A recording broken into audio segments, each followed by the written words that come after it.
Capítulo 14. Por aquele tempo, a fama de Jesus chegou aos ouvidos de Herodes, o tetrarca, e ele disse aos seus cortesãos: "Esse homem é João Batista. Ressuscitou dos mortos e por isso se manifestam nele tais poderes miraculosos."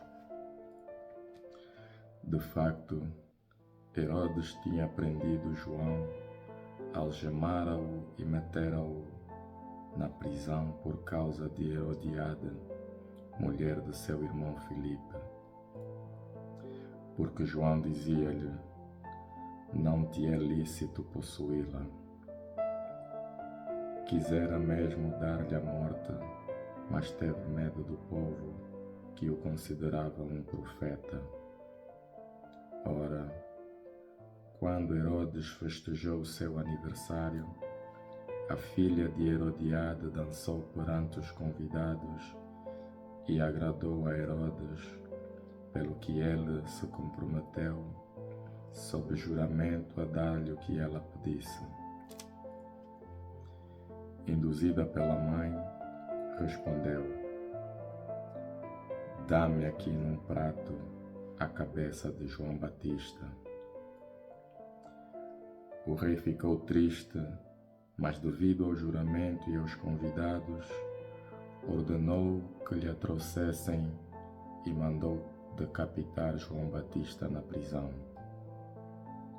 Trouxeram num prato a cabeça de João e deram-na à jovem, que a levou à sua mãe. Os discípulos de João vieram buscar o corpo e sepultaram-no. Depois foram dar a notícia a Jesus. Tendo ouvido isto, Jesus retirou-se dali sozinho num barco para um lugar deserto, mas o povo, quando soube, seguiu a pé desde as cidades. Ao desembarcar, Jesus viu uma grande multidão e, cheio de misericórdia para com ela, curou os seus enfermos. Ao entardecer, os discípulos aproximaram-se dele e disseram-lhe: "Este sítio é deserto e a hora já vai avançada. Manda embora a multidão para que possa ir às aldeias comprar alimento." Mas Jesus disse-lhes: "Não é preciso que eles vão. Dai-lhes vós mesmos de comer." Responderam: "Não temos aqui senão 5 pães e 2 peixes." "Trazei-mos cá", disse ele. E depois de ordenar à multidão que se sentasse na relva, tomou os 5 pães e os 2 peixes, ergueu os olhos ao céu e pronunciou a bênção. Partiu depois os pães e deu-os aos discípulos, e estes distribuíram-nos pela multidão. Todos comeram e ficaram saciados, e com o que sobejou, encheram 12 cestos. Ora, os que comeram eram uns 5.000 homens, sem contar mulheres e crianças. Depois, Jesus obrigou os discípulos a embarcar e a ir adiante para a outra margem, enquanto ele despedia as multidões. Logo que as despediu, subiu a um monte para orar na solidão. E chegada a noite, estava ali só. O barco encontrava-se já a várias centenas de metros da terra, açoitado pelas ondas, pois o vento era contrário. De madrugada, Jesus foi ter com eles caminhando sobre o mar. Ao verem-no caminhar sobre o mar, os discípulos assustaram-se e disseram: "É um fantasma." e gritaram com medo.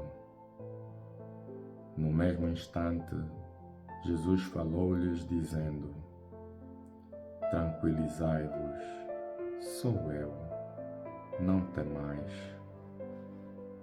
Pedro respondeu-lhe: Se és tu, Senhor, manda-me ir ter contigo sobre as águas. Vem, disse-lhe Jesus. E Pedro, descendo do barco, caminhou sobre as águas para ir ter com Jesus.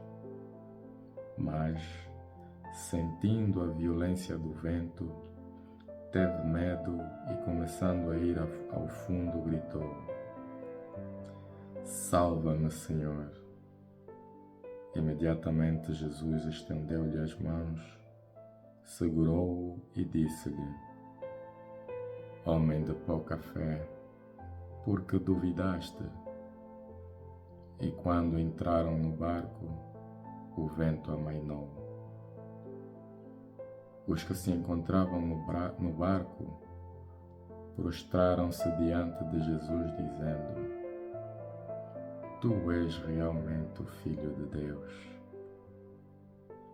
Após a travessia, pisaram terra em Genezaré. Ao reconhecerem-no, os habitantes daquele lugar espalharam a notícia por toda a região. Trouxeram-lhe todos os doentes, suplicando-lhe que ao menos os deixasse tocar na orla do seu manto. E todos aqueles que a tocaram ficaram curados.